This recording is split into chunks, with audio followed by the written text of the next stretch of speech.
ఒక ఆవిడ వచ్చి అమాయకంగా ఏమండి అక్కడ ఒక కొబ్బరికాయ కొట్టామండి, అది కుళ్ళిపోయిందండి, ఎక్కడ కొట్టామండి, ఇది కూడా కుళ్ళిపోయింది, ఏం చేయమంటారు? మరి ఏం చెప్పాలో చెప్పండి మీరు ఎవరైనా.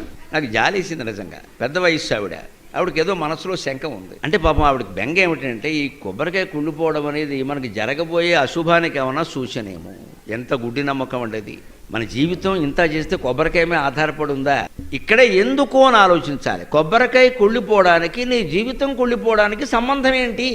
ఎందుకు ఇలా ఆలోచిస్తున్నావు? పైగా మనం కొట్లో కొనేటప్పుడు దేవుడి కోసం అంటే మంచి కొబ్బరికాయ కొంటాం, కానీ కుళ్ళిపోయింది కొనమే. మనం కావాలని చిత్తశుద్ధితో దేవుడికి మంచి కొబ్బరికాయ కొట్టాలని మనం ప్రయత్నం చేసినప్పుడు అదేదో అనుకోకుండా లోపల కుళ్ళిపోతే మనం ఏం చేస్తామండి? అది అమ్మేవాడికి తెలుసా, మనకి తెలుసా? అలాగనే ఏమండి, దేవుడికి తెలుసు కదండి, నా చేతికి మంచి కొబ్బరికాయ ఇచ్చేలా చేయొచ్చు కదండి, దేవుడికి వేరే పని ఏమి లేదా? నీ కొబ్బరికాయ లెక్కెట్టుకుంటూ కూర్చుంటాడా? అంచేతను మనం ఈ ఎందుకు అన్న ప్రశ్న వేస్తే ఈ ఆలోచన పక్కకి వెళ్ళిపోతుంది.